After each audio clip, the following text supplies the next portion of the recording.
Olá, meus irmãos, que Deus abençoe ricamente a sua vida, que a graça do Senhor Jesus esteja na sua família. Sou o pastor Reinaldo Batista, missionário nas prisões, levando o Evangelho do Senhor Jesus. E com o nosso canal Conselhos Bíblicos, temos tido a experiência de compartilhar a Palavra de Deus. E será bem-vindo hoje a nossa conversa com o irmão Jonathan. Seja bem-vindo, meu irmão. E o nosso intuito é compartilhar com os jovens cristãos os desafios da vida cristã, que temos visto que é tão importante os jovens ter esse acesso, essas instruções e ver pessoas com testemunhos que estão vencendo, estão superando dificuldades em suas vidas. Nesse objetivo, ao viajar nas igrejas, eu quero aproveitar essa oportunidade e tentar falar com jovens cristãos, pastores, missionários, para compartilhar com vocês essas experiências. Se você ainda não é inscrito no nosso canal, se inscreva, vai nos ajudar, nos apoiar nesse trabalho em que compartilhamos a Palavra de Deus, pregações, devocionais e testemunhos de vida. Então seja bem-vindo, irmão Jonathan. Diga o seu nome, a sua cidade, o que você está fazendo da vida neste momento. Amém. Bom, meu nome é Jonathan de Oliveira. Eu nasci aqui em Taubaté mesmo, interior de São Paulo. Tenho 22 anos e atualmente tenho servido a Deus e estou trabalhando no Ministério Ganhar, e em abril, agora, começa um trabalho com o pastor Kiff em Pindamonhangaba, implantando uma igreja. Excelente. Meu irmão, vamos conhecer um pouquinho do seu testemunho pessoal. Amém. Bom, como foi, quando foi e a sua conversão, que contexto que ela aconteceu? Certo.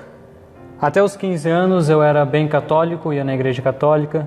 Tinha alguns amigos da escola que sempre me convidavam para ir numa igreja batista e eu sempre negava, até que um deles me convenceu falando que lá tinha um campo de futebol.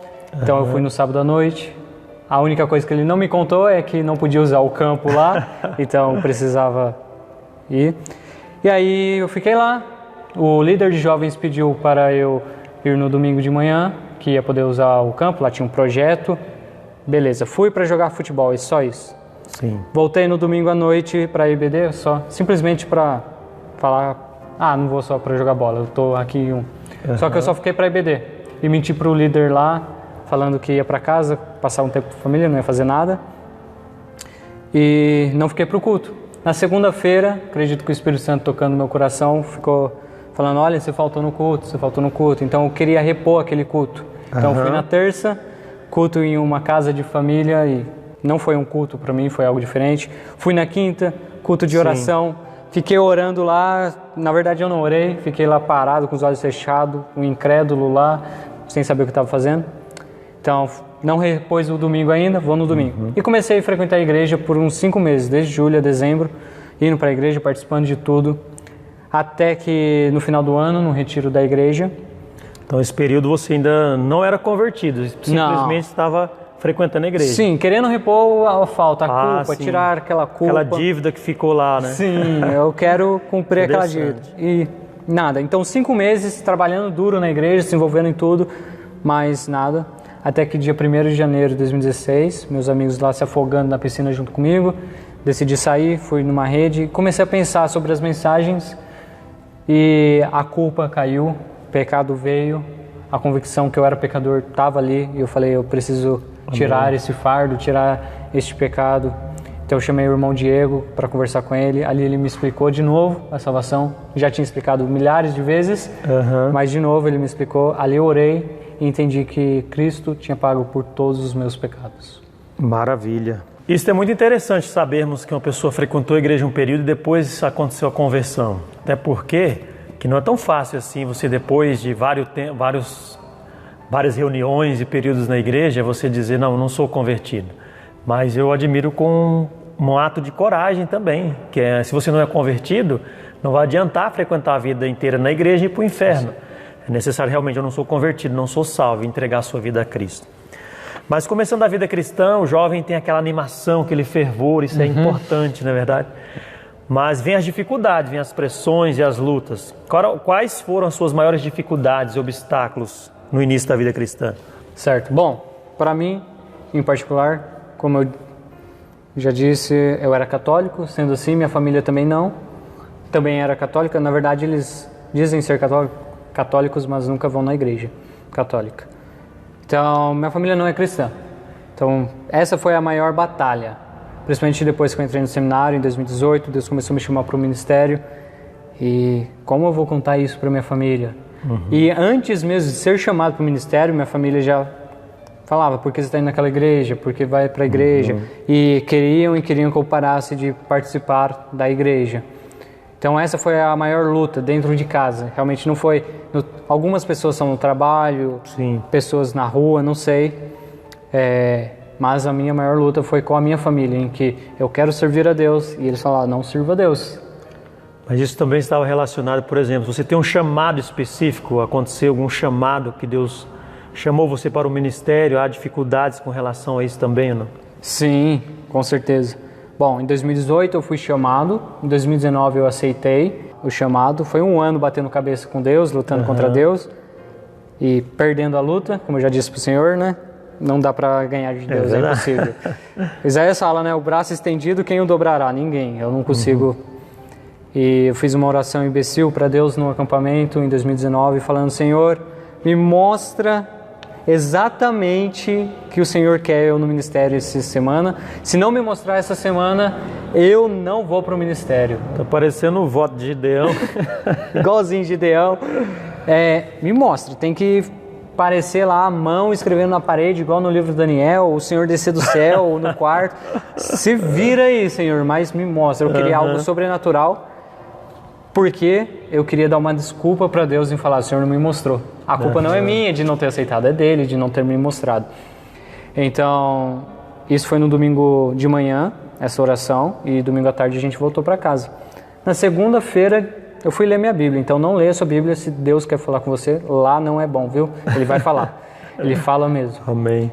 Apesar de estar esperando algo sobrenatural, pedindo a Deus, sendo um imbecil com Deus, ele não fez dessa maneira, ele fez da maneira certa. Então eu fui ler o capítulo em Pedro, e o apóstolo fala que se pecamos somos esbofeteados, mas se fazemos certos ainda sofremos. Mas tudo isso pela boa consciência para com Cristo. Então aquilo já falou comigo, bom, se eu falar para minha família que eu vou ser um missionário, um pastor, vai dar ruim.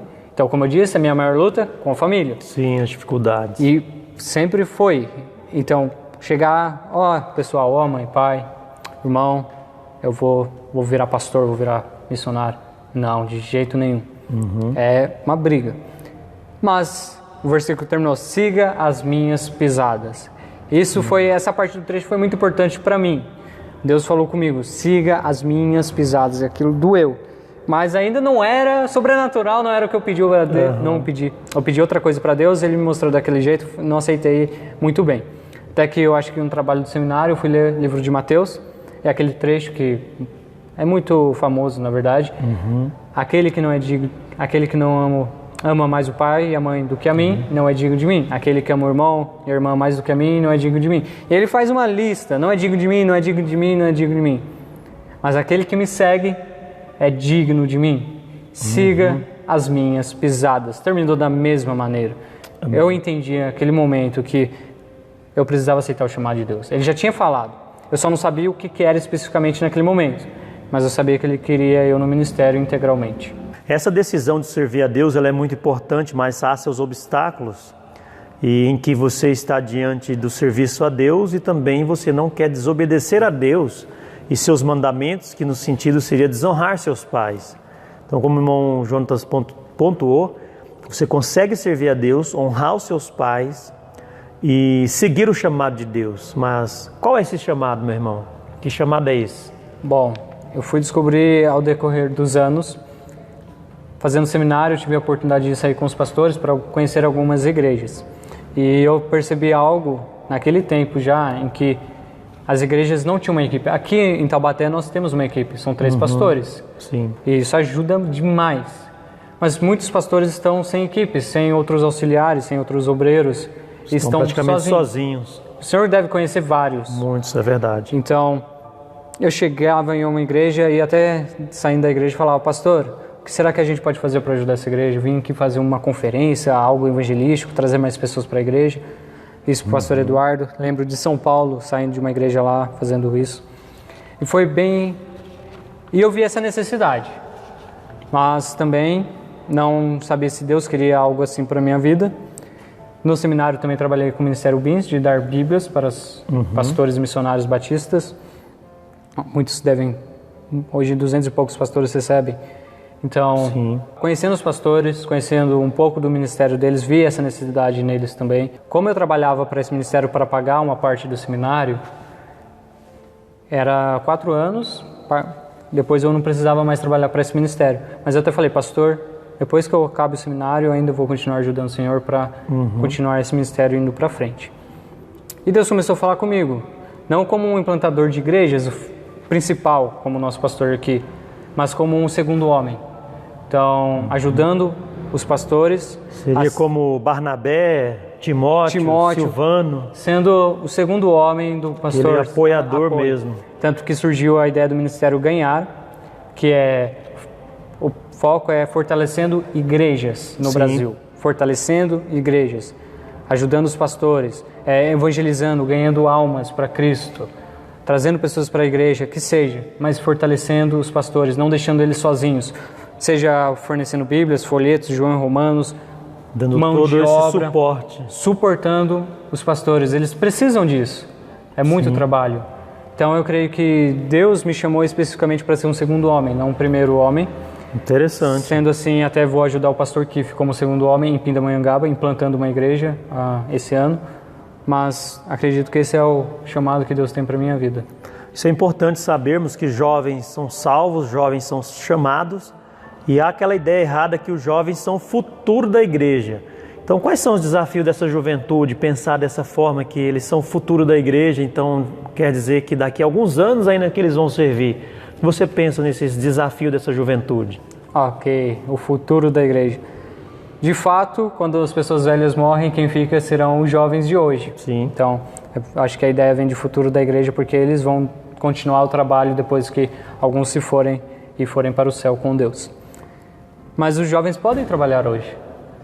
A ideia de futuro da igreja é sempre pensada no sentido de que só no futuro eles poderão trabalhar. Sim, aqui é uma ideia errada nesse sentido. Nesse sentido é errado. Eles serão o futuro da igreja no sentido que eles manterão o trabalho, mas como eles vão substituir esses amados que vão partir. Josué substituindo Moisés, né, dando continuidade no trabalho, mas Josué trabalhava com Moisés. Eles podem trabalhar hoje na igreja, eles podem se envolver, eles podem aprender. Senão, vão chegar lá na frente E como eles vão tomar um lugar se eles nem sabem o que fazer? Então é necessário envolver os jovens na igreja, colocar ele...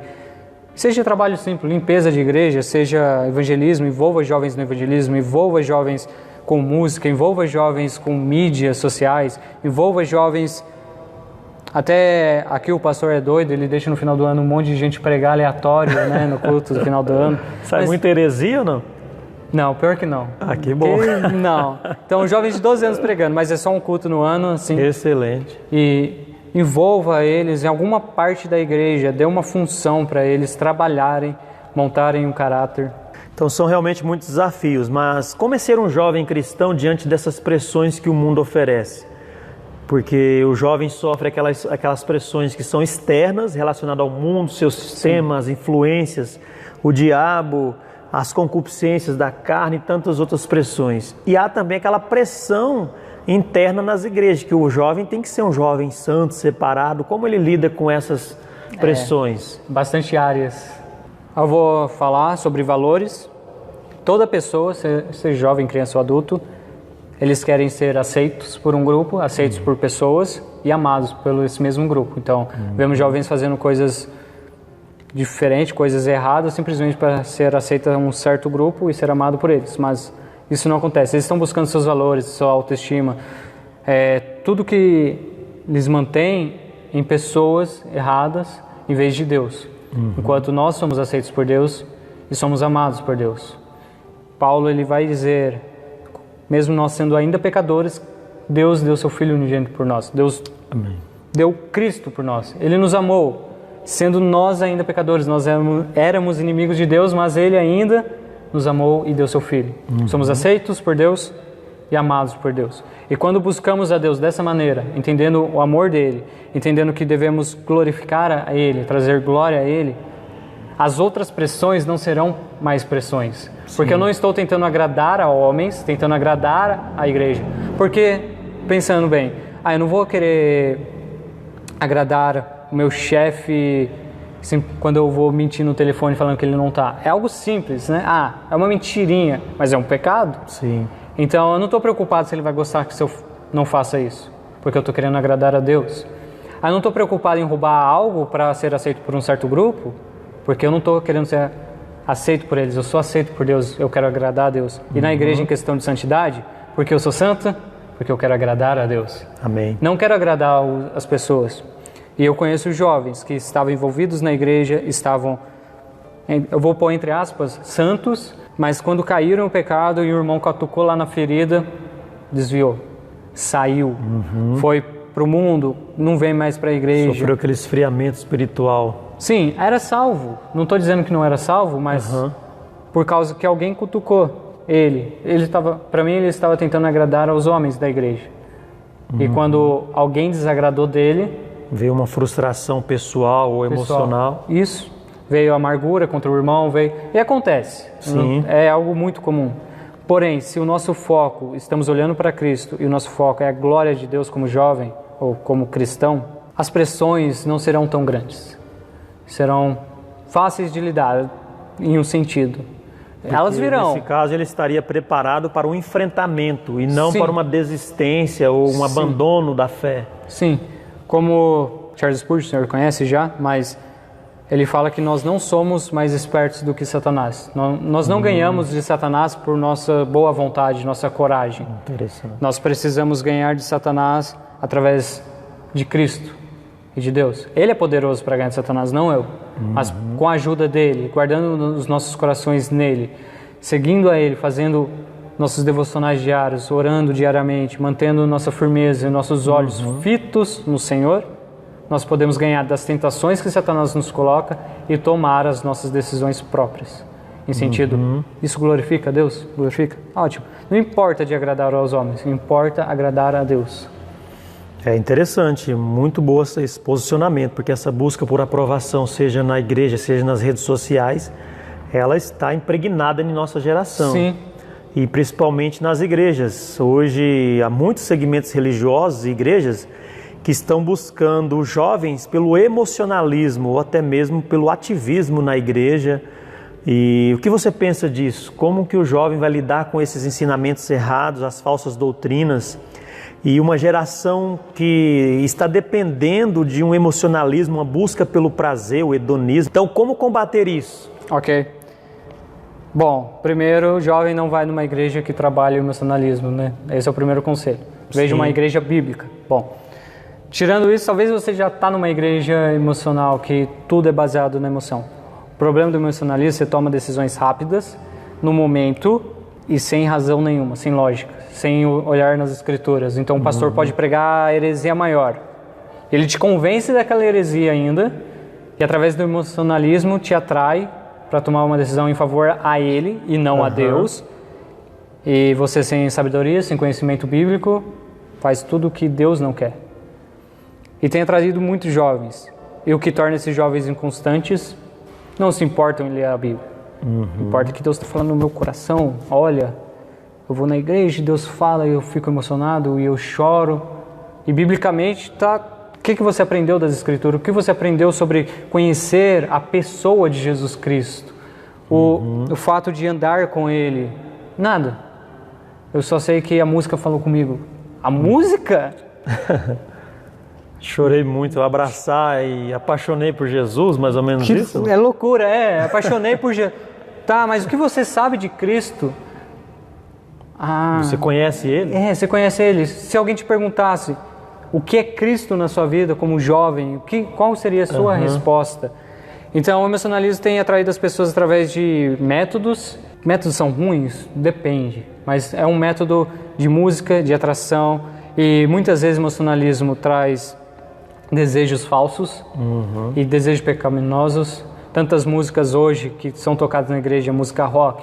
O que a música rock traz? Sexualismo, desenfreado, então adultério, vai trazer tudo, rebeldia, tudo. Então o emocionalismo Tem que ter um equilíbrio. É importante até um certo ponto. A música é para a glória de Deus, então não traz o jovem a chorar. A música pode tocar no nosso coração, sim, mas a mensagem da Bíblia, a mensagem da cruz deve ser o ponto principal. O ponto principal.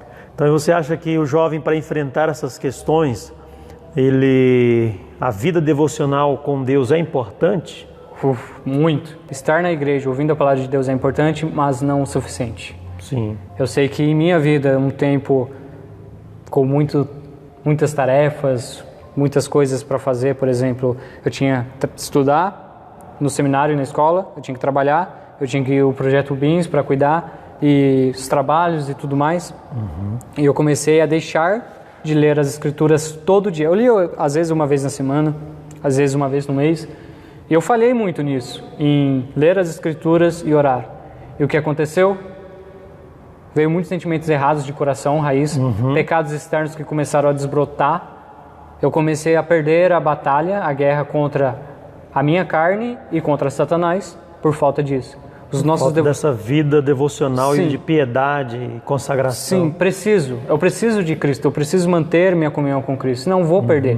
Eu tenho que ser sincero e confessar, olha, eu não consigo com as minhas próprias mãos. Minha boa vontade não vai, minha coragem não vai, meu envolvimento na igreja não vai. Precisa alimentar essa fé, né? Sim, conhecendo fé a dinâmica. Cristo diariamente. Tem uma ilustração que estava um pai e um filho, e o filho pergunta para o pai, qual é o tamanho de Deus? Aí o pai, como que eu vou explicar isso para o meu filho de 5 anos? Então ele olhou para o céu e viu um avião. Aí ele falou, olha, você está vendo aquele avião? Aí o filho fala, tô, que tamanho que ele é? Bem pequenininho, estava bem longe? Tá bom. E o pai levou ele até o aeroporto. E chegou perto do avião, bem próximo. Que tamanho que é o avião? É grandão, pai, é enorme. Aí ele falou, é assim com Deus. Quanto mais perto você está, mais grande ele fica. Não existe um limite em conhecer a Deus. Ele é infinitamente... Assim, você pode... Grandioso. Quanto mais você conhece Ele, mais você tem para conhecer Ele. Amém. Então tem que manter esse diário. Esse preenchimento do vazio, que o coração, que não vai ser suprido no emocionalismo, mas suprido na presença e no conhecimento de Deus. Então, pensando assim, nossas igrejas têm suas reuniões de jovens com frequência, mas será que nós estamos falhando? Minha pergunta é, se as igrejas estão falhando, as igrejas ditas como bíblicas e fundamentalistas, em que elas estão errando e falhando com relação à nossa juventude? Ótimo, boa pergunta. Bom, em relação a jovens, nós sempre falamos, jovens precisam ser atraídos por diversão. Diversão é bom, até um certo ponto. Eu acho que estamos falhando em criar caráter nos jovens como igreja. Caráter cristão, masculinidade. Ah, mas não é responsabilidade dos pais? Por exemplo, meus pais não são cristãos. O papel da igreja é criar um caráter cristão, é mostrar ao jovem como ele pode servir a Deus de maneira sábia, de desenvolver uma masculinidade, uma feminilidade. Então, reunião de jovens não é para diversão, é para descer a ripa nos jovens, traz um culto mesmo. Pregação bíblica. Pega lá uns textos da Bíblia e desce a lenha. Faz igual o João, raça de víboras, que seja. Mas a ideia é, eu quero sair de uma reunião de jovens falando, puxa, minha vida precisa ser transformada. Olha, é verdade o que aquilo falou comigo, aquela pregação falou comigo. Eu sei que tivemos a conferência de jovens ano passado aqui e foi excelente, porque o foco era esse. Vamos descer a ripa nos jovens, vamos pregar. A palavra de Deus é viva e eficaz. É viva e eficaz e ela é uma espada de 2 gumes que corta a alma. Então, vamos usar isso. Não mudou, transformou Paulo, que perseguia o mais improvável, assim, vai transformar a vida dos jovens. Então, faz a diversão no tempo certo. Não precisa sempre diversão. Vamos ter um equilíbrio. Sim. Equilíbrio, objetividade, um planejamento que faz com que o jovem tenha esse crescimento. Sim, vamos encorajar os jovens a estudar a Bíblia, vamos encorajar os jovens a se envolver na igreja, vamos encorajar os jovens a aprender a ganhar almas. Eu poderia perguntar para vários jovens de várias igrejas, como você ganha uma alma? A resposta seria, não sei. Você sabe, já fez? Não, nunca ganhei uma alma. E quem já ganhou uma alma sabe a alegria disso. Mas os jovens hoje são incentivados a estudar a Bíblia? Será que eles têm uma frequência, uma disciplina em estudo bíblico? O que você acha? Eu acho que o jovem tem que desenvolver isso por si. Sim. A igreja tem um papel de encorajar, dar ferramentas, mas mesmo se a igreja faz isso e o jovem não quer isso, ele tem que desenvolver. O conselho mais sábio é ele desenvolver.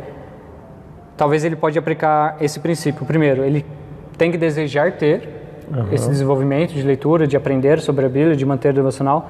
Caso ele tenha dificuldade em disciplina, né, de fazer isso diariamente, busque um conselheiro, alguém que está disposto a ajudar isso, de literalmente incomodar. Você já leu sua Bíblia hoje? Você já fez isso, aquilo? O que está acontecendo? Então, uma prestação de contas. Isso, alguém para prestar contas. De alguém que no final da semana vai perguntar: e aí, como foi? O que você aprendeu a semana? Então tem as duas partes. Primeiro, a igreja encorajar e tentar desenvolver isso nos jovens. E depois a parte do jovem que seria a questão da praticidade daquilo que ele está aprendendo. Ele tem que colocar em prática. Sim. Muito importante. Então nosso objetivo aqui não é criticar as falhas das igrejas. Cada igreja vai saber o que está falhando, onde está falhando. Mas nosso objetivo é incentivá-los a buscar realmente essa doutrina bíblica, como o irmão Jonathan apontou aqui, que realmente foi muito importante. Mas na vida do jovem envolve várias questões, é um momento de muitas decisões. Aí chega aquela decisão: com quem vou me casar? Aí é meio difícil, não é verdade? Com quem me casarei? E eu pergunto, meu irmão, qual que é o momento certo para um jovem buscar o casamento, sonhar com esse casamento? No sentido de buscar uma pessoa, eu não sei qual seria a idade certa, de fato. Pelo menos termina a escola, tá lá ingressado no seminário ou na faculdade. Aí você pode começar a pensar em buscar. Antes disso, eu não aconselho. Tem a juventude aí para aprender mais de Deus. Mas com quem? Boa pergunta, de novo. Com quem Deus quiser, né? A resposta mais fácil. A Bíblia fala que o homem está buscando uma mulher virtuosa. Todo mundo quer uma esposa virtuosa. Só que lá em Provérbios, quando escreve lá sobre a mulher virtuosa, eu entendi que no final, não sou eu que busco a mulher virtuosa, é Deus que dá. Então, algo que eu aprendi, que eu ouvi de um pregador, ou eu acho que eu li em um livro, eu não tenho certeza, é que devemos buscar uma moça que está escondida no coração de Deus. Então, é necessário eu buscar a Deus. Então, eu acharei no coração de Deus esta moça, e ela será a mulher virtuosa. E eu creio que se ela está no coração de Deus, Ele só vai abrir se eu estou buscando a Ele. Então, Ele, no final das contas, dá essa vai mostrar esposa. E a idade certa para casar, para essas coisas, cada caso vai caso. Aí fica aquele provérbios, né, que a casa e os bens vêm dos pais como herança, mas a esposa benevolente, ela vem do Senhor. Do Senhor. Mas o que você diria para as irmãs que estão aguardando o príncipe encantado, que realmente a gente fala de uma maneira brincando, mas é verdade. Há sempre aquela expectativa. O que você diria para as irmãs? 3 coisas que eu aprendi. Na verdade, as moças da igreja aprendeu, né? Mas, de certa forma, serve ainda um pouco para os rapazes. Primeiro, para ambos os lados, tem que ser salvo. Se você deseja alguém para servir a Deus, deseja alguém que seja de Deus, ele tem que ser salvo. Ninguém que é salvo é só uma criatura de Deus, ainda não é filho de Deus. Então, você não quer se juntar com um ímpio, porque vai dar problema. Já dá problema quando os dois é salvo, não é, pastor? Já verdade, já tem circunstâncias já dá discussões e coisas. Imagina agora com um ímpio.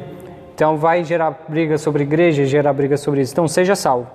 Segundo, se você está buscando algum menino, algum moço, que ele tenha caráter masculino, mas não que o mundo diz, que a Bíblia diz. Compare ele a Cristo, compare ele às Escrituras Sagradas. Vê se ele está disposto a trabalhar. Tem que ser um homem que trabalha. Um homem mas que o cara só joga videogame. Tá. Se ele está querendo fugir do trabalho, ele é um menino ainda, né? É verdade, pode ter 30 anos, é um menino. Paulo fala, deixar as coisas de meninos. Então, um menino, ele é feliz em fugir de um trabalho. Quando ele vê pessoas trabalhando, ele se esconde. Olha, me livrei do trabalho, ele é glorioso. Mas um homem, quando ele não consegue ajudar alguém, ele fica triste. Sim. Então, observe isso. Alguém trabalhador, alguém com caráter. Um homem cristão, biblicamente dizendo, que está pronto a literalmente morrer por sua esposa, porque Cristo fala que ele Deve Tem que amar como Cristo amou a igreja. Cristo amou de que maneira? Morrendo pela igreja. Ele está pronto para morrer por você, né? Então a ideia é essa. E terceiro, se ele está servindo a igreja local. É importante também. Se ele não está servindo a igreja local agora, ele não vai servir a igreja depois de casado. Vai ser muito menos ainda. Então ele deve estar servindo. Assim, tanto para missionários ou pastores, se ele não serve hoje, ele não vai servir quando estiver no campo. Vai servir. É a mesma ideia. Se você não vai casar com alguém, sua ideia é servir a Deus, servir a igreja local, se o menino não serve a igreja local, olha, desconsidera. E o último é... Os pais da moça têm que aprovar. Isso é bom, com certeza. Esse conselho é bom, então procure o conselho dos seus pais antes de falar com um menino ou tentar pensar em um menino, para ver se os seus pais aprovam. Busque o conselho dos pais, é importante. Depois, dos pastores, das suas autoridades que Deus te coloca na vida. É importante. Se todos eles... E são pessoas que conhecem as duas figuras, seja o homem, seja a menina.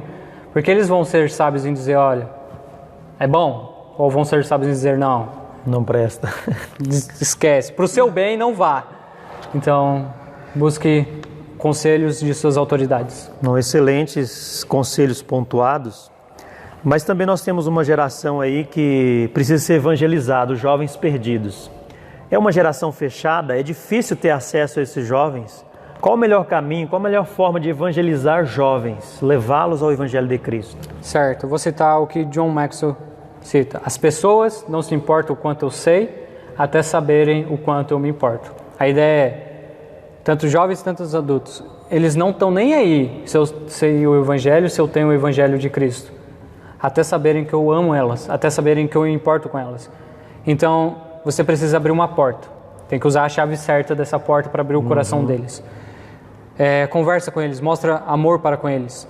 É muito fácil conversar com um jovem, não é difícil. Alguns são tímidos. Eu lembro de uma jovem que veio na conferência do ano passado aqui e fazia perguntas e a resposta era... Ou assim, era difícil. Poucas palavras. Comunicação zero. Comunicação quase zero. Hoje eu até brinco com essa pessoa e falo assim, hoje você fala e não para mais de falar. Mas é investindo tempo. A ideia é, a primeira vez talvez nem te responda, mas vai a segunda vez, vai a terceira vez. Invista tanto nos jovens como nos adultos. Se você quer ganhar uma alma, invista tempo. Pastor Davi, ele é conhecido como um grande evangelista, ele ganha muitas almas. Ele sempre fala, se você quer ganhar uma alma, invista tempo, invista tempo. Isso seria na questão de preocupação, auxílio... De auxílio, de importância, mandando mensagem aí, está precisando de algo? Um ombro amigo.